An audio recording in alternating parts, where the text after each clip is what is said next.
Days after the brazen Manhattan killing of UnitedHealthcare CEO Brian Thompson, police on Monday arrested a 26-year-old Ivy League graduate at a McDonald's in Altoona, Pennsylvania.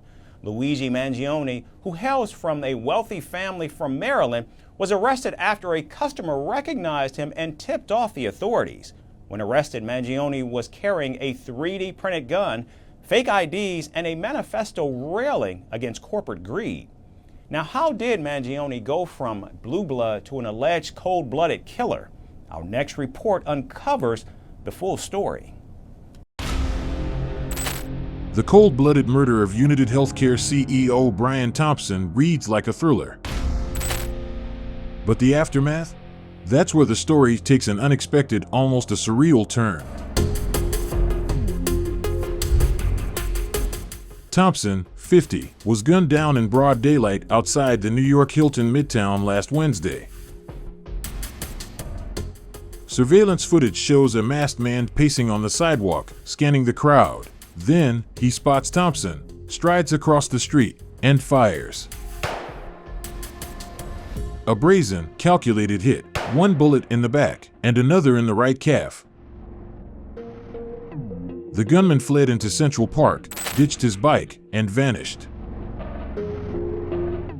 Until 5 days later, when he reappeared in the unlikeliest of places, a McDonald's in Altoona, Pennsylvania. Luigi Mangione, a 26-year-old Ivy League graduate, was munching on a meal when a sharp-eyed customer thought, "Hey, isn't that the guy from the news?"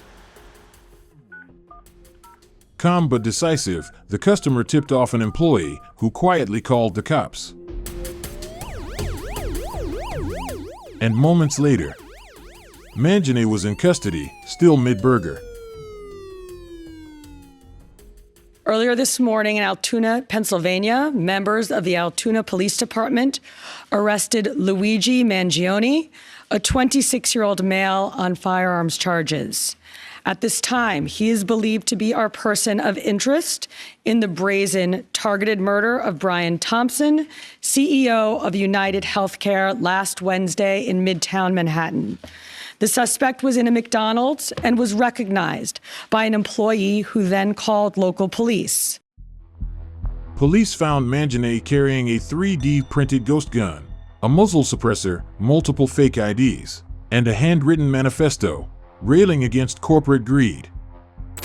The clothes in his bag also matched those worn during the crime, and his weapon was consistent with the murder weapon.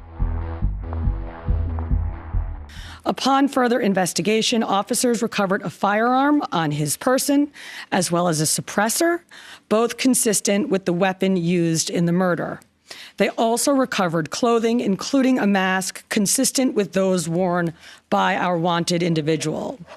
Also recovered was a fraudulent New Jersey ID, matching the ID our suspect used to check into his New York City hostel before the shooting incident. Additionally, officers recovered a handwritten document that speaks to both his motivation and mindset. Mayor Eric Adams called Mangione's capture a testament to everyday heroes. But the public's reaction was far from heroic. While Thompson's colleagues and family grieved, the internet erupted in a firestorm of memes and mockery.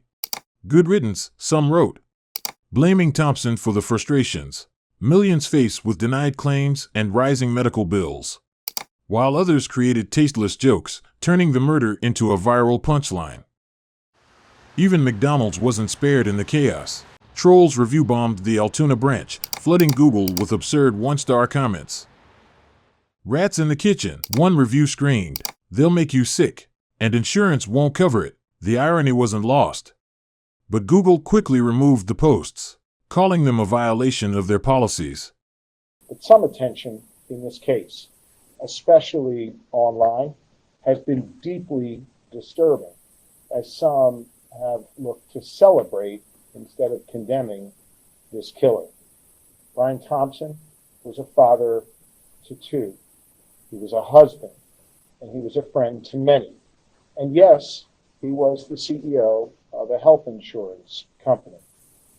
In America, we do not kill people in cold blood to resolve policy differences or express a viewpoint. Mangione, a 2020 graduate from the University of Pennsylvania, is believed to have acted alone. His writings point to deep resentment of corporate America, which police believe fueled his actions. His high school friends said they were shocked to learn the one-time prep school valedictorian may have been struggling. He was always doing the right thing. Mangione always had a smile on his face. Never really got the vibes of him being socially awkward. So that's why I'm really surprised. I graduated in 2015. He graduated in 2016. It's crazy how 10 years later, how people can change. Pennsylvania Governor Josh Shapiro praised the McDonald's employee for their bravery and even bluntly declared, "This killer is no hero." In America, we do not kill people in cold blood to resolve policy differences or express a viewpoint. In some dark corners, this killer is being hailed as a hero. Hear me on this. He is no hero. The real heroes every day in our society are the women and men who put on uniforms like these and go out in our communities to keep us safe. This killer was not a hero. He should not be hailed. UnitedHealth Group called the tragedy unspeakable, expressing hope that justice would bring Thompson's loved ones some solace. The story, however, has become more than a murder case. It's a mirror reflecting public anger at systemic failures and the ease with which tragedy is transformed into spectacle.